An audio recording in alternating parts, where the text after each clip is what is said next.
یہ روح کی بیماری کی علامات ہیں.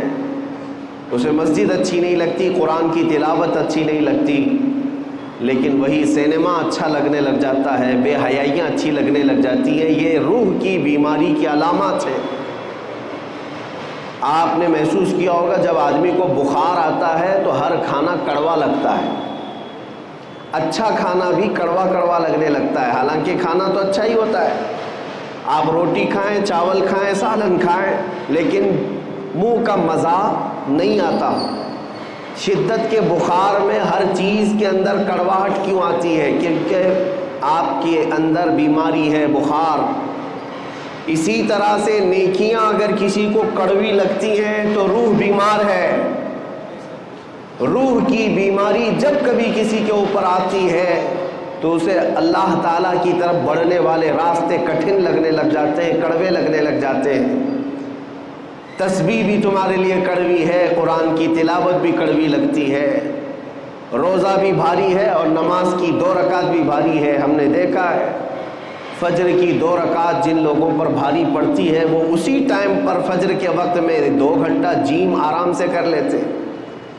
بڑے بڑے لوہے کی آلہ جات اٹھاتے ہیں، استعمال کرتے ہیں، سب ٹھیک ہے، لیکن 2 رکعت بھاری پڑتی ہے. روح کی بیماری ہے. اب روح کی بیماری کے علاج کے لیے ہم نے بہت سارے ہاسپٹل دیکھے، ڈاکٹرز دیکھے، لیکن اس نام سے کوئی ڈاکٹر بھی نہیں، اس نام سے کوئی ہاسپٹل بھی نہیں. اسی کو مفتی اعظم ہند رحمۃ اللہ تعالی علیہ نے اپنے اشعار میں لکھا ہے: زہر معاصی کا طیبہ ہی شفا خانہ. یعنی گناہوں کے زہر کا اگر کوئی شفا خانہ ہے تو وہ میرے مصطفیٰ کا دربار. اور اسی کو قرآن نے کہا: وَلَوْ أَنَّهُمْ إِذْ ظَلَمُوا أَنفُسَهُمْ جَاءُوكَ. جب مومنین اپنے آپ پر ظلم کر لیں، گناہوں میں آلودہ ہو جائیں، تو اے حبیبی آپ کے دربار میں آئے. اللہ کا حکم ہے. میں یہ آپ کے سامنے جو آیت تلاوت کر رہا ہوں 5ویں پارے کی آیت ہے. اللہ تعالیٰ فرماتا ہے رسول یہ آپ کے دربار میں آ جائیں. فَاسْتَغْفَرُوا اللَّهَ وَاسْتَغْفَرَ لَهُمُ الرَّسُولُ. آپ کے پاس پہنچ کر کے اللہ کی بارگاہ میں یہ مغفرت طلب کریں، توبہ کریں.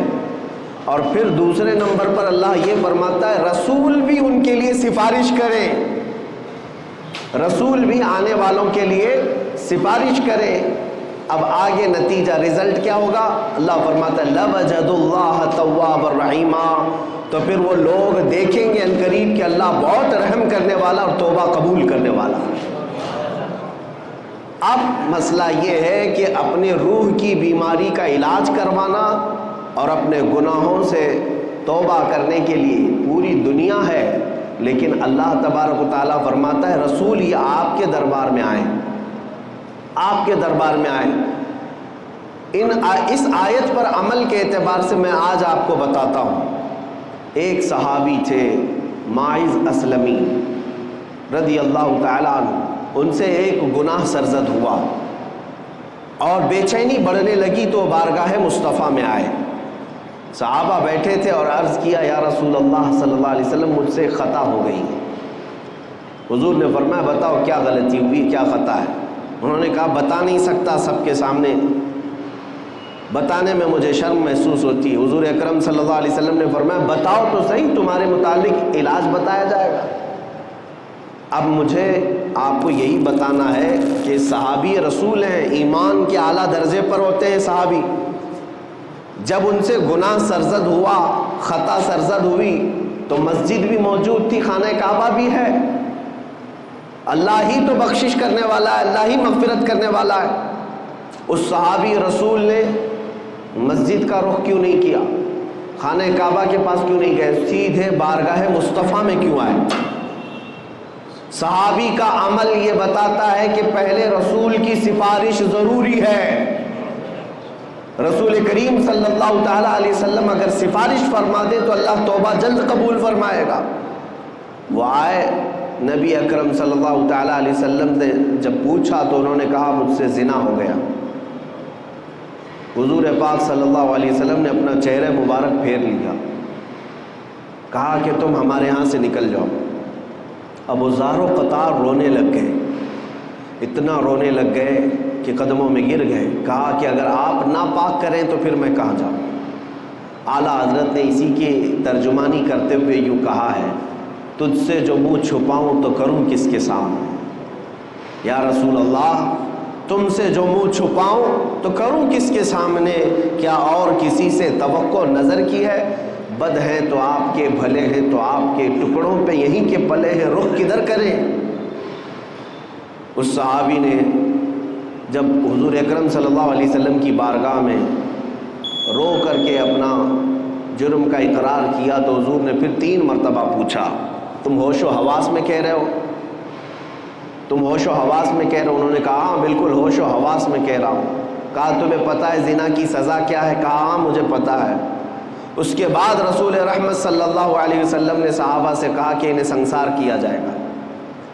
وادی انم، آج بھی وہ وادی موجود ہے مدینے کے مضافات میں، ایک چھوٹی سی پہاڑی ہے. صحابہ لے کر کے گئے. اسلام کی ایک عظیم سزا ہے یہ، زنا پر رکھی ہوئی سزا. لوگ اس کا مذاق اگرچہ اڑاتے ہوں کہ اسلام گردن کاٹنے کی اور سنسار کرنے کی اجازت دیتا ہے، حکم دیتا ہے. تمہیں اندازہ نہیں، یہ سزائیں فطرت کے عین مطابق ہیں. اس لیے کہ کینسر کے پھوڑے کو اگر نہ کاٹو گے تو جسم میں زہر پھیل جاتا ہے. اور یہ سزائیں اسی لیے رکھی گئی ہیں کہ معاشرہ ڈس بیلنس نہ ہو. یہ سزا اس وقت تمہیں اچھی لگے گی جب کسی کی اپنی بیٹی کے ساتھ کوئی زنا کر لے. ہم نے ان لوگوں کے بارے میں بھی سنا ہے جن کا تعلق اسلام سے نہیں ہے، لیکن جب ان کے گھروں کی بچیوں کا ریپ ہوتا ہے تو وہ اعلاناً یہ کہتے ہیں کہ ہماری بچیوں کے ریپسٹ کو اسلام جو سزا دیتا ہے وہی دی جائے. وہ اس چیز کا مطالبہ آج بھی کر رہے ہیں. یہی تو بات ہے میرے عزیزوں، جس طرح تمہاری بیٹی کی عصمت تمہارے لیے عزیز ہے، اسلام ہر بیٹی کی عزت کو وہی عزت مقام دیتا ہے.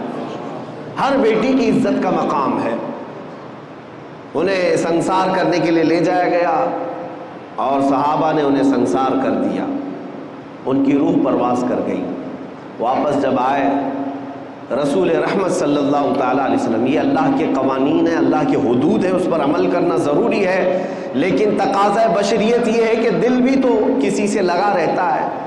حضور پاک صلی اللہ تعالیٰ علیہ وسلم غمگین تھے، آنکھوں سے آنسو تھے. حضور گئے نہیں تھے. صحابہ جب آئے تو حضور نے پوچھا میرے ماعز کو جب مار رہے تھے تم لوگ تو وہ کیا کہہ رہے تھے؟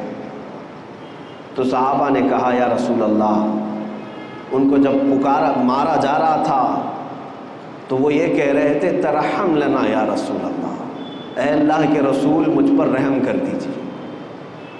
انہوں نے خود سے اقرار کر کے وہ سزا کو لیا ہے، زبردستی پکڑ کر کے ان کو سزا نہیں دی گئی.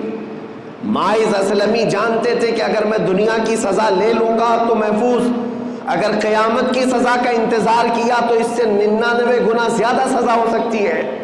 وہ صحابی جانتے تھے، اسی لیے دنیاوی سزا کو انہوں نے ترجیح دی. خود سے قبول کیا کہ مجھے یہی سزا دو، آخرت کی سزا کا میں انتظار نہیں کرنا چاہتا. بہرحال بات یہ ہے کہ وہ بارگاہ مصطفیٰ میں گئے، سزا تو ہوئی، لیکن جیسے ہی ایک صحابی نے بڑھ کر کے کہا آقا میرے ہاتھ میں اونٹ کی ایک ہڈی تھی، میں نے وہ لے کر کے ماعز کی کھوپڑی پر مارا تو ان کی کھوپڑی پٹ گئی اور خون میرے جسم پر آ کر گرا، تو میں یہ سوچ کر کے ہٹ گیا کہ گنہگار کا خون ہے. میرے آقا کو جلال آ گیا، کھڑے ہو گئے، کہا اپنے جملوں کو واپس لو. وہ میرے دربار میں آ کر توبہ کر کے گیا ہے. یہ سزا جو دی جا رہی تھی وہ حدود قائم رکھنے کی سزا ہے، نظام عدل ہے، یہ قانون ہے، لیکن تم نے کیسے کہا کہ وہ گنہگار کا خون تھا، پاپی کا، خطاکار کا خون تھا. تم اپنا جملہ واپس لو، اس لیے کہ ابھی جبرائیل امین میرے پاس آئے تھے اور یہ بشارت دے کر کے گئے یا رسول اللہ آپ کے ماعز نے ایسی توبہ کی ہے کہ اس کے عوض اللہ نے پورے مدینے والوں کے گناہ معاف کیے.